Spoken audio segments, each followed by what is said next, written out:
Vamos a analizar ahora cómo ha sido la evolución de la instrucción pública, si se quiere, en estos territorios. En la época de la colonia era muy simple, en el sentido de que la instrucción se hacía en las escuelas llamadas del rey y era solamente para los criollos y los españoles nativos, sin demasiada preocupación por más allá, por otros sectores de la población, especialmente varones. Los hombres de Mayo habían visto con atención lo que estaba ocurriendo en Europa, eran liberales y estaban mirando cómo se instruía a las masas con un sistema rápido de alfabetización que había sido elaborado por Lancaster, que era un solo maestro, era muy barato, un solo maestro le enseñaba a 10 discípulos, esos 10 discípulos cada uno tomaba 10 y de esos cada 10 tomaba, de esos 10 cada uno tomaba otros 10. Entonces, en una pirámide quedaba 1, 10, 100, 1000. Por eso el método también se lo llamó 1 en 1000. A estos transmisores del conocimiento de un solo maestro se los llamaba monitores. El método de monitores impuesto por Lancaster, Rivadavia trató de traerlo ya en 1821 a estos territorios, a la provincia de Unida Río de la Plata, a Buenos Aires específicamente, y fue a buscarlo a Lancaster.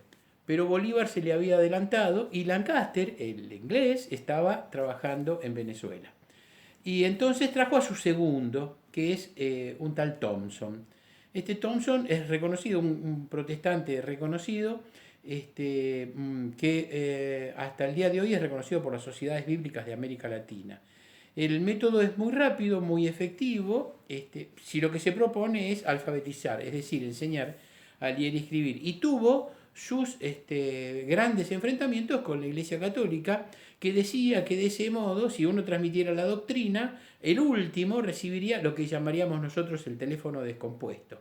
Es decir, que el que llegara al final no tenía certeza de que lo que el maestro quería transmitir era así. Por eso ellos preferían el método, la iglesia prefería el método simultáneo, es decir, un solo maestro autorizado, un pastor, un profesor, que transmitiera los saberes a 40 tipos, pero con tipos estemos seguros que su formación era buena, que el maestro estaba bien formado.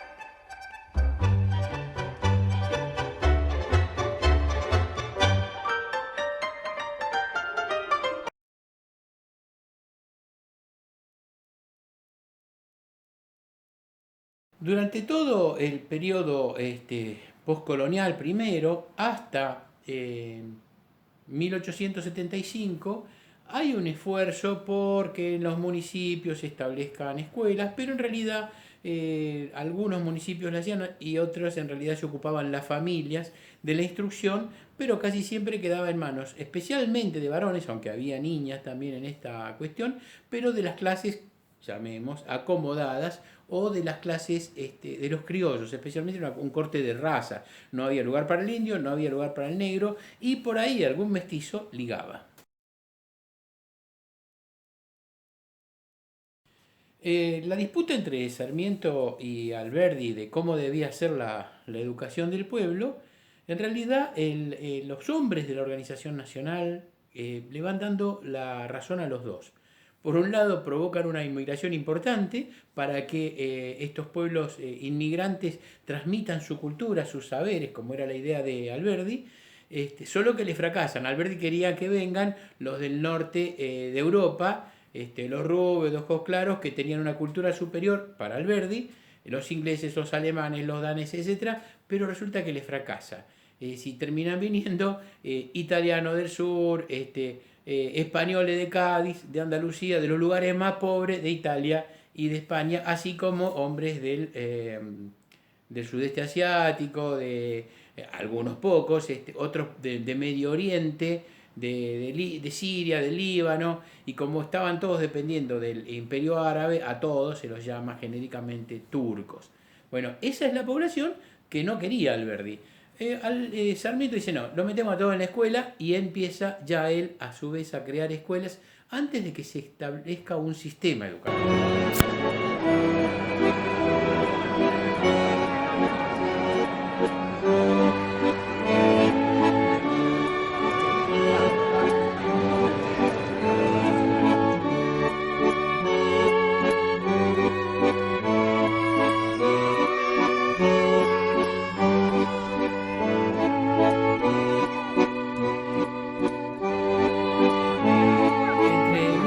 Entre 1868 y 1874, Sarmiento es presidente de la nación y la verdad sea dicha, era tanto el proyecto de un nuevo país a construir que la educación no fue su preocupación primera. Pero en 1875, liberado de la presidencia de la nación, no había reelección en esa época, liberado de la reelección, el tipo dice, no, me voy a trabajar a la provincia de Buenos Aires, es decir, en la ciudad de Buenos Aires era la capital de la provincia de Buenos Aires, me quedo acá, trabajo en educación y sigo trabajando en lo que ya se llamaba Dirección General de Escuelas. Y de hecho, hasta la fecha, la provincia de Buenos Aires no tiene Ministerio de Educación, o sí, el Ministerio de Educación se llama Dirección General de Escuelas, ahora se llama de Escuelas y Culturas, pero en homenaje a Sarmiento, que fue el gran director general de escuelas. Y entonces él dice, bueno, propongamos una ley de educación que organice todo el sistema de instrucción pública de la provincia. Bueno, entre 1856 y 1875 se crean escuelas sin ningún tipo de organicidad. La provincia de Buenos Aires no es lo que conocemos ahora. Lo que está en blanco en ese mapa es territorio independiente, territorio de los indígenas, los nativos. Las características de la nueva ley de educación que se va a plantear es que va a hablar del género. Hay un deber escolar que dura 8 años para los varones y 6 para las mujeres. El trabajo infantil se considera que es posible a partir de los 10, la gratuidad, la obligatoriedad y sobre todo la inclinación ideológica, la religiosidad católica en la escuela. ¿Dónde se va a recibir educación? Ya se plantea, no en cualquier lado, sino que en escuelas comunes las van a dividir en varios tipos. En establecimientos particulares y en la casa de los padres o tutores. Hay un sistema de multas para quienes no cumplan con la obligación de educarlos. Y los consejos escolares realizarán un censo anual. Se crean consejos escolares. La organización va a estar en manos de un ministro, que es el director general de escuela, nombrado por el gobernador y el Senado, con un consejo general con 8 miembros, que son un consejo consultivo.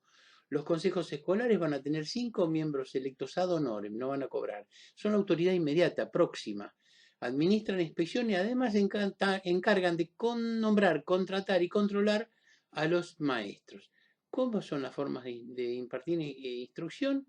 En escuelas rurales, escuelas suburbanas y escuelas urbanas. También escuelas nocturnas y dominicales para adultos mayores de 15 años, escuelas infantiles como jardines de infantes, y los maestros ambulantes, es decir, para la población golondrina que iba de acuerdo a la cosecha, entonces esos maestros también están. Se crean asociaciones pro educación y bibliotecas populares. El rol de la maestra, no tener enfermedades preexistentes. Las maestras tienen requisitos importantes, tienen que tener una moralidad intachable y su conducta debe ser ejemplar para la comunidad. Otros requisitos es que para ser maestra del sistema, acreditar su idoneidad con el diploma de maestro de escuela y además asistir a las conferencias pedagógicas que se hacían una vez por año en la escuela 1. Las maestras tenían prohibiciones. ¿Qué es lo que no podían hacer? Entre otras cosas, no podían percibir emolumento de los padres, ni regalos, o de los encargados de los alumnos, ni regalos de ningún tipo. No podían vender libros ni útiles escolares y no podían establecer castigos corporales o afrentosos que avergonzaran a los chicos. Entonces, el sistema que va a haber desde 1876 va a ser, abajo está en el cuadro las edades, comenzaban a los 6 años y hasta los 14 era obligatoria, pero eran 6 grados de escolaridad. Las infantiles están en el ámbito rural las elementales en el suburbano y las complementarias, se llamaban así, las que llegaban hasta sexto grado, eran urbanas. Mientras que la jurisdicción nacional se iba a encargar de los secundarios, bachilleratos, técnicas normales, comerciales. Las universidades son preexistentes, pero no van a ser nacionales hasta 1885. Faltaban 10 años para que la nación se haga cargo de los costos de la universidad. Es así como Sarmiento logra que en 1875 se dicte la ley 988 de Educación Común de la provincia de Buenos Aires, que justamente establece los principios sobre los que el resto de los sistemas educativos provinciales se van a establecer, que son obligatoriedad, gratuidad, gradualidad, es decir, que la educación iba a ser graduada, no todos los chicos mezclados, y laica, no, católica. El artículo segundo de la ley dice que la educación que se va a impartir en las escuelas de la provincia de Buenos Aires va a ser católica. Y eso fue así durante mucho tiempo, desde 1876 hasta 1951, en que se reformó la ley de educación. Y la ley de educación de 1951, pleno peronismo, va a decir que va a ser gratuita, obligatoria, graduada y católica. Católica. Hasta la ley que se transformó durante el gobierno de Duhalde, que sacó católica por los principios de la moral cristiana. Así que atención con ese mito porteño de la educación laica, que no tiene nada que ver con la provincia de Buenos Aires.